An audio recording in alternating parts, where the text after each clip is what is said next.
Kitchen garden allotments. Hi guys, and welcome back to Dan's Kitchen Garden Allotment. This is going to be a short video, but a very interesting video. As you know, I normally grow tomatoes from the greenhouse and also down the allotment. This year I've saved two of the best tomato plants to stay in the greenhouse, and all the rest have already gone down the allotment, so that will be in a later video. But what I want to show you today is the best and the easiest way of getting the best produce of tomatoes in the whole of UK. So let's turn this camera around and show you what I'm doing. So then guys, here I have got two different varieties of tomato. I have got in this pot a Moneymaker, and in this one we got a Gardener's Delight tomato plant. As I said in the intro, this is going to be the only two plants that I have in the greenhouse, and hopefully going to get a fantastic crop of tomatoes off of them.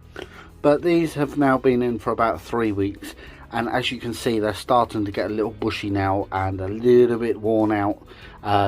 So I'm going to show you how to maintenance them and how to keep them going. So one thing you have to keep an eye out for on any tomato plants, even potatoes, and that is blight. Blight is a disease what comes in the water if they get too moist, if they get too damp, and then it warms up very quick. The way you can tell you've got blight is the leaves will start going black, and then you will see black marks on your tomato plants running down. And at that point, it's harvest any tomatoes on there and save whatever you can. But as you can see, we got two healthy looking tomato plants at the moment. Also, you have to watch out for is these side shoots. At the moment, if you can tell, I've left this a little bit longer than usual. The tomato main crop comes up here, and in the middle you see a little side shoot here.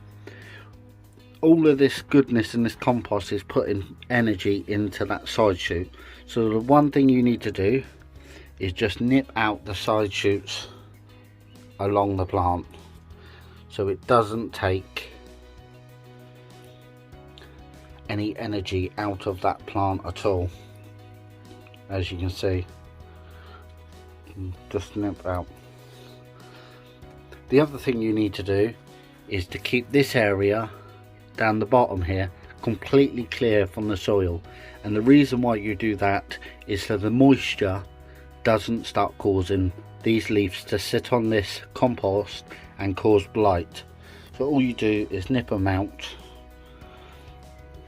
and the only other thing you have to remember is all of these things here, all these leaves, don't put them in your compost bin, don't put them in your garden waste bin, just put them in the black bin, because you don't want any other soil to be affected by blight. And also, if you leave them in the greenhouse, they can cause blight as they mold down and break down. So then, as we move along, just snap this one along here. As you can see, a lot of people now, they don't like using slug pellets, but I use a few in the greenhouse, and it does catch a few of the slugs. And as you see on this side, it's trying to shoot off a brand new plant.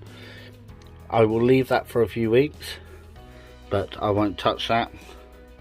And also, I'll just pop this plant off here at all.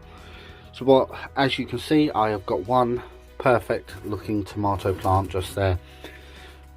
Keep them watered, feed them twice a week maybe, once a week, and you'll have fantastic crops of tomatoes.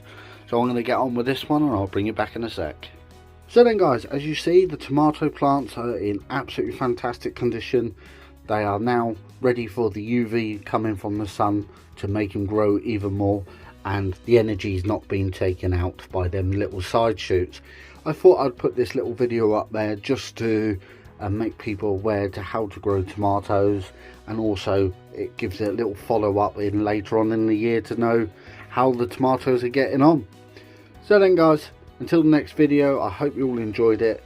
Please hit that subscribe button. Until the next video, I'll catch you later.